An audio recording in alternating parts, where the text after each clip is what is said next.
Pencils down. Pencils down. Put 'em down. That's it. Pencils down. It's enough bullshit. It's enough horse Enough shit. of the bullshit, guys. Enough bullshitting around. It's Eddie, you know what it is? Huh? It's Ramble time, pal. No. It is. Really? It's, Already? yes, Again? already. Again. It's Wow. Ramble time again. Wow. And look, I don't know if you know this. First of all, it's just let's get down to brass tacks. Right. Staples. Because of scheduling in a scheduling fricas. Yeah. We're Cody-less again today. Right. That's the reality. What's Well, he most had to be there. likely happening. Yeah. What? Go ahead. I think you know. Well, I heard, I don't know if it's true or not, he's the one who Yeah. brokered the deal between the Jonas Brothers and the Cowboys for the Thanksgiving Day halftime show. I heard too. That's what I heard too. So I don't know if that's true, and that's why he's not here today. But I think you're right. It remains to be seen what they do. Okay. I'm going to say the darkest moments in Dallas Cowboy history. Uh-huh.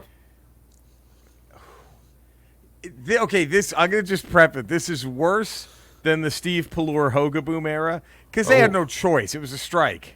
Yeah. They had no choice. There was no free agency in the NFL. It wasn't like you just go and sign a top-tier quarterback. Right. You had what you had. And let's be honest, too. Yeah. During the strike year, there were a whole lot of shitty quarterbacks suiting up in the NFL that year. So the Gary Hogaboom, Steve Pallure era, while not great, but so the Jonas Brothers are already, I think, sight unseen in the top 5 darkest moments in Cowboys history. I mean, the picture they posted alone with the 22 jersey with Jonas on the back, that's got to hurt, You're right? going to do that to Emmett? You're really going to do that to Emmett? The other numbers, I think it was an 11, which was Danny White. Whatever. And the other was 24. Was that Marion Barber? Barber, MB3. But 22. 22. You don't throw Jonas in the back of a 22. Emmett? So, what are you doing? So the ball's on that Jonas brother to begin with. So who does he think he is? And the other, so I think right now the darkest moment is, I think it's still Chad Hutchinson and Richmond Flowers. Chutch and Flowers singing Creed songs. Yeah, it's hard to top that one. That's going to be... That's darkest. That's going to be hard. Darkest is Creed themselves. Playing. Third is the fake punt on 4th and 30 against Washington last Thanksgiving. Yeah, or whatever. from their own 20, like 2 Thanksgivings ago. Yeah. When the game was only like a touchdown. They only like a touchdown down. It wasn't even... That's the third darkest moment. Yeah. Fourth might already be the Jonas Brothers. Yeah. That might already be. The picture alone, to me, puts in the top 5 and again, or top 4. Number 5, and Eddie, I just don't know if you want to call it the Quincy Carter era or the Dave Campo era, because one of the two, I'm convinced, is a legend. Had they had better to work with, because they somehow won. They somehow won 5 games with either Dave Campo as your head coach or Quincy Carter. I don't know which was the full right. Because I think was there 4 more victories in there without one of those guys? Right. If Campo has a better quarterback, does he win 10 games? Does he go 14-2? I mean, if he wins 5, if he's got Aikman in his prime, is he 14-2? Or if it's Belichick, are they 16-0 like with Quincy Carter? I don't know.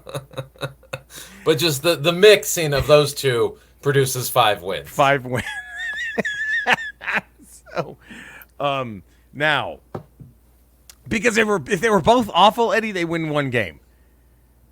You would think. There had to be someone in there who was pulling the other one down.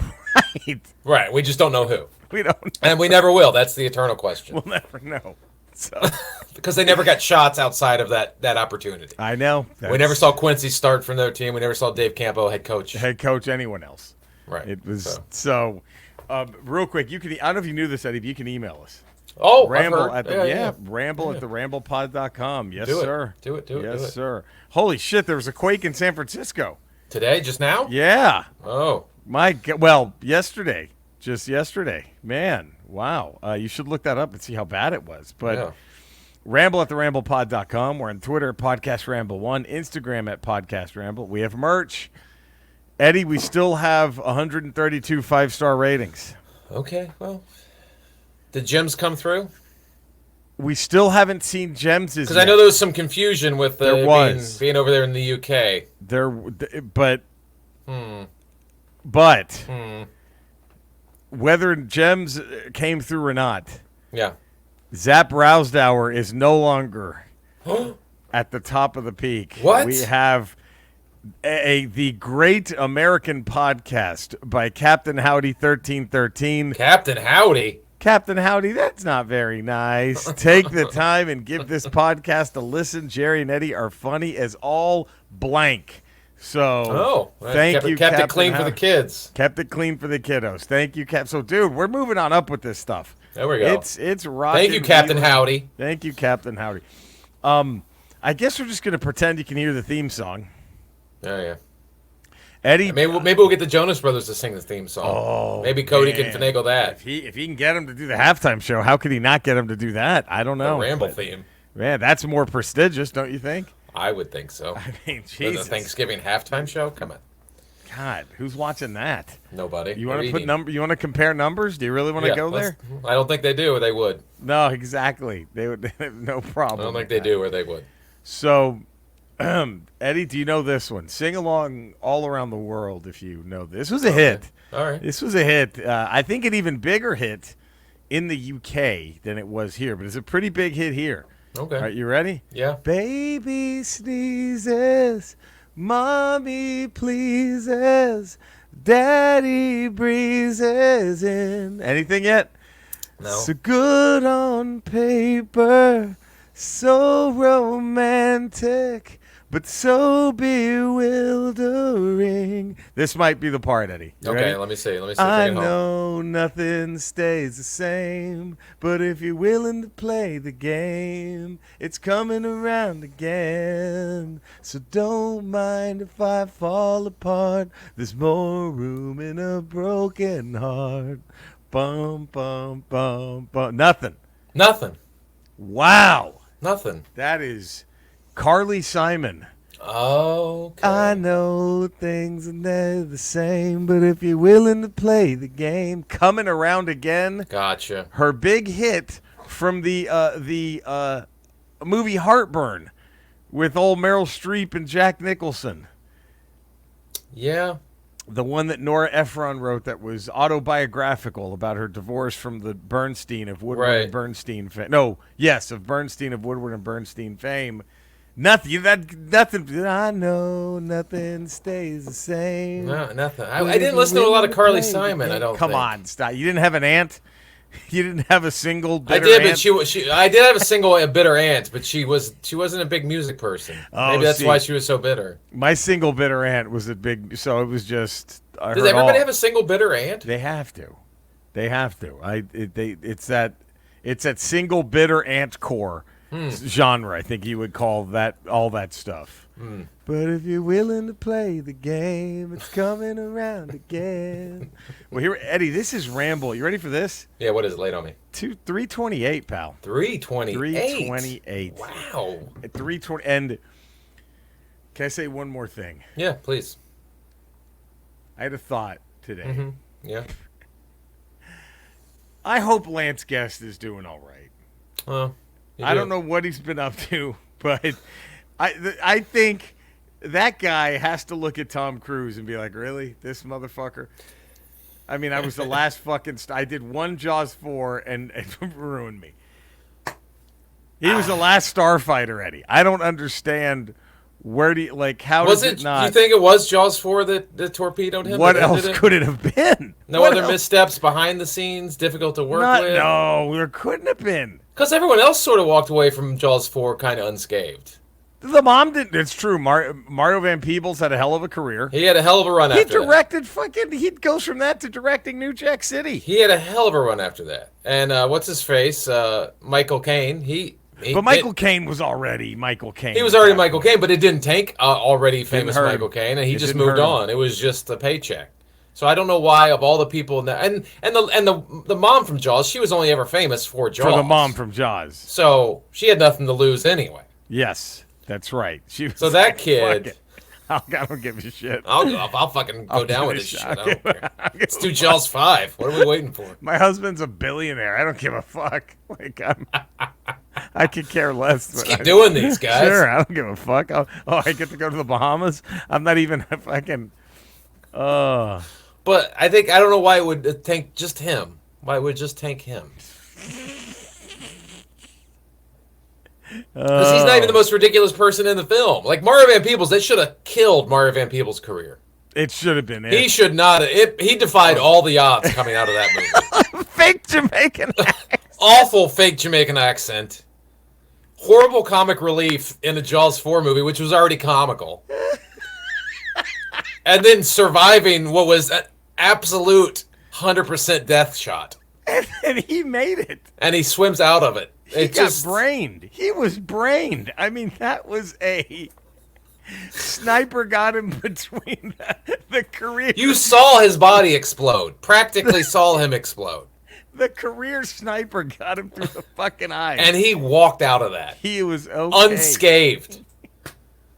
Can we talk about this? Is this like... People think of Jaws 4 and they don't even think of Mario Van Peebles. They don't even think... Was Mario Van Peebles like that fucking... what's his face? Archie Manning of acting? Like, how is this... He was on shit team after shit team, but he still was considered He still made it. He still made it. They still made the Hall of Fame. He's a shit team after shit team. And, I mean, dude, he was in Highlander 3 for crying out loud. God and he damn survived that. Like... He might be the most bulletproof actor of all time. Ever. Mario Van Peebles, you cannot fuck with him. I don't know if the Ramblers want to send in their own, who they think might be the most bulletproof actor, but I don't know how you top Mario Van Peebles. How is it Mario? How for is the it not him? shit he was in, and he still had a career. He was in Rappin'. He was in Jaws: The Revenge. I mean, Highlander 3. Eddie, he was in the made-for-TV film The Facts of Life Down Under. I mean, is it because he has 3 names? Is it because he's Mario Van Peebles? People he can't must get him. He must be a sophisticated thespian. Remember the movie Solo? He was in the science fiction action film Solo, and he's still going. That guy. We need to interview him. Bulletproof. Absolutely bulletproof. Lance Guest. Sure, Nothing. man. Nothing. Sure. He's making a coffee at Starbucks for somebody right now. And I'm a big Lance Guest guy too. I don't think it's right how he got done. No, I don't like think. that. I mean, no, he shouldn't have gotten done that way. He should have gotten another shot. Marvin Peebles got he got 9 lives. He's a cat. I know. Unbelievable. Just thought we'd throw that out. This is a not that 386 has anything or 328 has anything to do with Lance Guest, the number or Mario Van Peebles, but it's somehow turned into a tribute for them, which is okay. It's just fine. They need it. He needs it more than Mario. Absolutely. Sure. Gemma. Hey, yep. Jerry, Eddie, and dare I say Cody? Hey, fellow Ramblers, too. Whoa, a Queen title, then within a breath it was removed. Fun while it lasted, LOL. I did send a tweet, but not sure if it was seen. And equally, you may know this information already, so I'm not telling you how to suck eggs. But here is, again, said info. Apple Podcasts, you can only access the U.S. reviews as it's regional. On the UK version, I can see 8. If you sign up to the chartable link below, you can access the global reviews. You have to backdate to start the show to see all of them. Do I need an egg or is this useful? Very useful. Very useful. Very useful. And she goes, time for answers. I'm friggin' loving these topics. So she's European champion, right? That we know. Gems might be European champion. Gems is a European champion. No question. And Captain Howdy is the world champion. World champion. But Gems has the European title. Gems has the European title, no question. I think that's a fair way to do it. I think so, too. I guess we're going to sign up for this shit to see if anyone else has taken her gold. Yeah.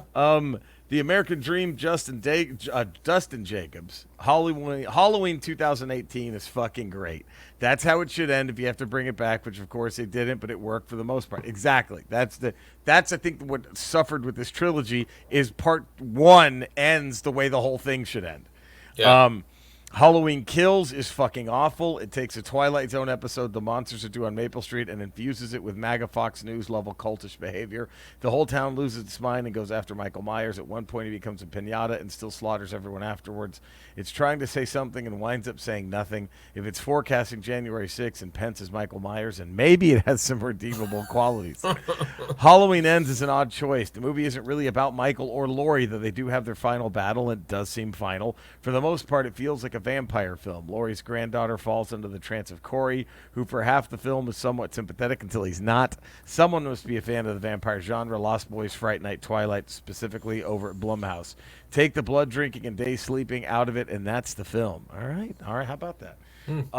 I still got to see Kills and Ends, but maybe I don't have to see Kills because everyone says Ends is awful, but Dustin didn't say it was awful. He said it was odd. Right, Yeah, and then I've heard another people say they applauded how it tried to do something different. So I'm curious. Okay. Sean Williams, hey Jerry, Eddie, and insert name here where Cody usually would be. Shots fired. Wow. SW. Jesus. I agree with what Jerry and Eddie said about Superman 2. I liked it more than the first, but here's a question for you guys: if Terrence Stamp is not playing General Zod, how much does it hurt the movie? Side note, I saw Black Adam, but between this and all the drama with Ezra Miller, I've come to accept that Peacemaker and the Suicide Squad are as good as it's going to get for DC.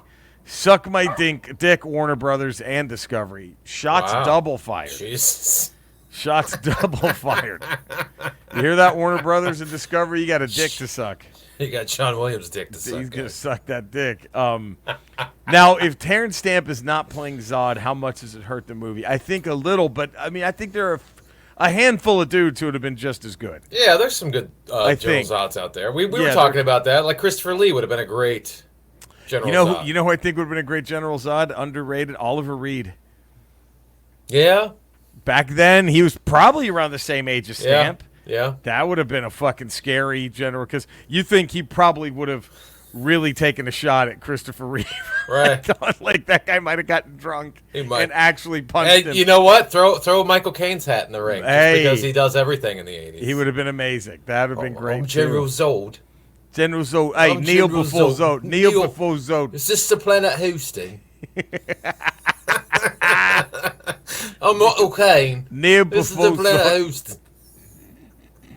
No, cut. Look, your name is General Zod. You're not Michael Caine. Roy, I'm Michael Caine. Give me Connery as Zod. Connery would be a cool Zod. I'd take Connery. He kind of looked like him. Terrence Stamp kind of looks like him anyway. Yeah. There's been a few people that could have played that. Lance Guest. Yeah, give him a shot. Mario Van Peebles. Why Mario not? Van Peebles with the Jamaican accent. Hey, man. Man. Kneel before Zod, man. Man. The planet Houston, man. Houston, man. Kneel before Zod, man. Michael Caine. It's hat time. Gemma for the Talking Codswallop podcast.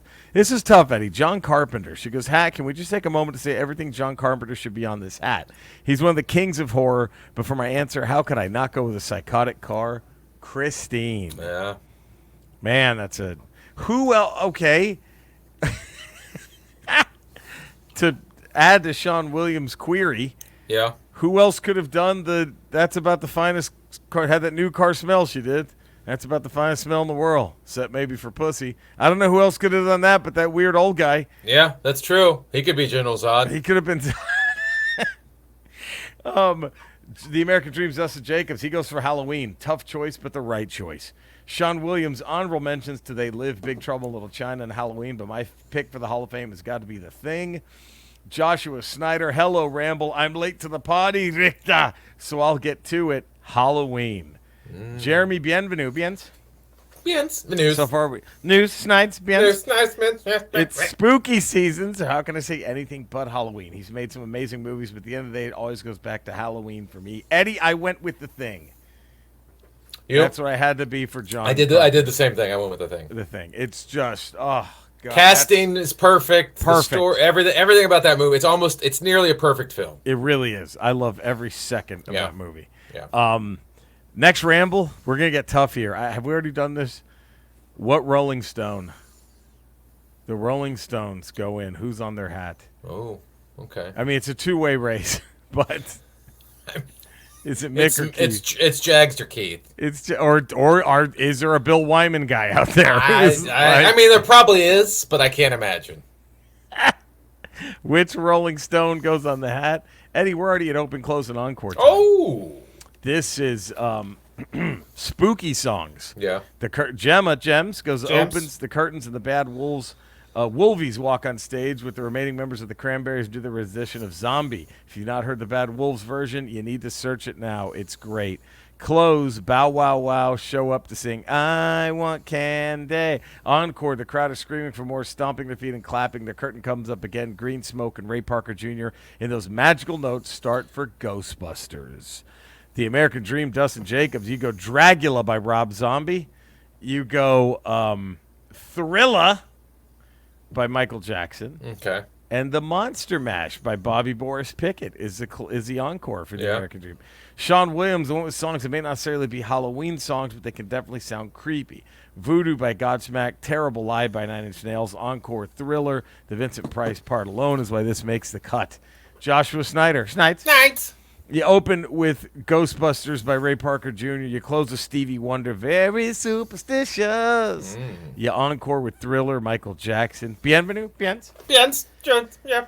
You open with Living Dead Girl, Rob Zombie. Close with Thriller by Michael Jackson. Encore with Bobby Boris Pickett, The Monster Mash. Gotcha. Eddie, I opened with Superstitious by Stevie Wonder. Okay. I closed with The Monster Mash by Bobby Boris Pickett. Right on you.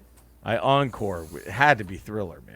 Had to be Thriller. Michael. Okay. Jackson. I open with Thriller just because I think opening with Vincent Price's voice is a way to open that show. The mood is instantly set. I close with Monster Mash. Everybody's partying and dancing Monster Mash. Yeah. And then I encore with Kidnap the Sandy Claus from the Halloween Nightmare Before Christmas. That's a creepy Boogie. No, not Oogie Boogie. Kidnap the Sandy Claus. It's with the three kids. It's a great one. Lock, Stock, and Barrel are singing about kidnapping Santa Claus and what they're going to do to him. That's a very creepy song. That's true. That's a good one. That's a damn good one. Nightmare Before Christmas it's the perfect movie for from now until January 1st. Yeah. It works for It's got a long run. Everything. Next Ramble, Eddie, 328. Yeah. So we have What Rolling Stone Goes on the Hat. What Would the Dead Kennedys? Open, close, and encore. Good one. Yeah. Reading books, playing video games. Bring your pussy over here. I'm reading books and playing games. Sean Williams, I'm playing WWE 2K22. Kind of funny how more than half the roster in this game are the same people Vince McMahon fired to cover up his hush money scandal. But at least it got rid of the senile jackass and put Triple H at the helm. Well, there we go. I haven't played any of the... Dude, I haven't played a wrestling game, I think, since the Nintendo 64. Like modern wrestling. Last one I played, the last one I bought and played was WWE 12K because they had, I think Demolition was in it. They had Demolition there for 1 year. I don't know why McMahon agreed to bring them in for 1 year and then they took them back out. They're like, nope, fuck them. But like as soon as I heard Demolition was in that game, I was like, I got to get that game. So I got it, and I played. It has the theme song. They come out and they have their finishing move. And it's great. That's great. But that's the last time I think. Yeah. And here comes a smasher. So, right now, I'm still playing through Rondo of Blood, Castlevania. Okay. Playing this game called Fist, which is really fun. Overwatch 2, Xenoblade Chronicles 3, all the same shit. I'm also deep into the DLC of the Mario Rabbids first game, the Donkey Kong DLC. I'm about to finish that so I can start the second one. Okay. That's got me hopping excited, Eddie. Is that where everybody runs a train on Mrs. Donkey Kong and Donkey Kong loses his mind? Well, it's basically like a cum simulator. So you just have to. He loses his mind, but he joins in. Okay. And yes, you're him, and you're having to aim your jizz in the right direction. Is it as hard as Top Gun trying to get fuel? Get fuel in midair? Harder. Wow. No pun intended. Wow. Harder. There we go. Trying to get your Donkey Kong dick into Mrs. Donkey Kong Mrs. Donkey is harder than Top Gun trying to refuel. Because she's extremely loose. Oh, okay. So, well, after that train, I would imagine. Yeah, it's really good though. Still don't understand the E for everyone rating on that one, but maybe it's E for ooh. E for ew. God, really? Why did you make this video game? What are you doing? You reading or playing anything? Not right now. Not Come today. on. Not this week. Not this week. I haven't played anything this week. All right. Sorry. It's okay. We're already at the top. We knew this was going to be a quick one. We knew. Because there's no Cody. So we apologize to those who expect our usual 6-hour ramble. But it's not. It's not going to be a 6-hour ramble today. But, again, it's in the books. It's already in the books. It counts. That was discussed yesterday on Ramble Radio that it counts. The minute we start it, the minute it counts. It's in. Hello, it's in. So this is all you're getting. This is all extra. Extra, right. This is all bonus. So just be lucky you're getting this. Is what we're saying. It's top five slasher movies. Eddie, did you have a hard time with this? I mean, it's not my favorite genre of film. This is a tough one for me. But I can ramble off 5 of them that I've seen that I watched as a kid. Yeah, The American Dream, Dustin Jacobs. He starts, number 5 is A Nightmare on Elm Street. Number 4 is Scream. Number 3 is A Texas Chainsaw Massacre. Number 2 is Psycho. And number 1, Halloween. That was a good pick. I will say Dustin Jacobs came close to my trifecta. Really? We almost had a trifecta. He goes, save for the last act of Halloween and the entirety of Nightmare on Elm Street, these films are entirely plausible, making them all the more horrifying. If it weren't for a very real serial killer, Ed Gein, you wouldn't have Psycho or the Texas Chainsaw Massacre. Gems? For the Talking Codswallop podcast, Scream is number 5. Fear Street trilogy on Netflix. Watch them so good. Number 3 is Child's Play. I watched this film far too young and it creeped me out for years. I couldn't watch it again until my mid-20s. Number 2, Psycho. Number 1, Black Christmas. Honorable mention: Nightmare on Elm Street, Halloween, Babysitter, Friday the 13th, and Identity. There are more favorites, but I have to stop. Fuck it, I'm doing a top 10 this week. All my love to you guys as always. Gems. Sean Williams, 5. Scream. Had to go low because this wouldn't exist without the other movies. Number 4, Friday the 13th, the franchise itself, even though having the original killer be Jason's mom was stupid. I kind of like that in the first one. Number 3, Psycho, the original. I still want to bitch slap whoever thought of remaking that movie. Number 2, A Nightmare on Elm Street. And number 1, Halloween. Bramble the fuck on. Fuck right the hell off cancer with Jerry pulling a movie 300 and kicking cancer into that big old dark pit to loosely quote Busta Rhymes and Halloween Resurrection, trick or treat, motherfuckers. There we go, Sean Williams. Thank you, Sean. I'm looking to throw cancer through the barbershop window. Yes, hopefully. you are. That's what the hope is. Joshua Snyder, number 5. I'm surprised it took Snides up until Snides till we got this one, Eddie. Yeah. Because it sure made my list. Really? His number 5, Candyman. Well, I didn't even think of Candyman. Number 4, Scream. Number 3, A Nightmare on Elm Street. Number 2, Friday the 13th. Number 1, Halloween. You guys are the best as always. No, you're the best. Best, Josh Snyder. P.S. Tell Cody, even though it'll drive MTG wild with passion, the Trump costume won't be worth it.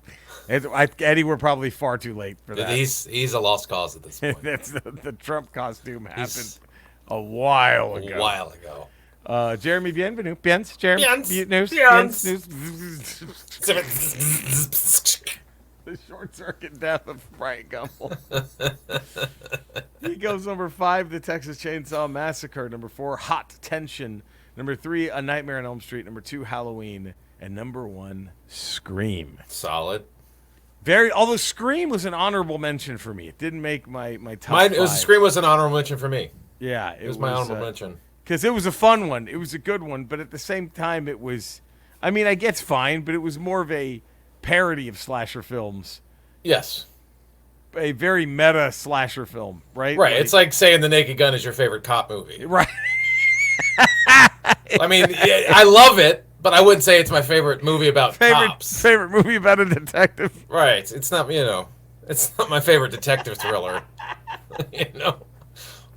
Nice. Beaver. I just had it stuffed.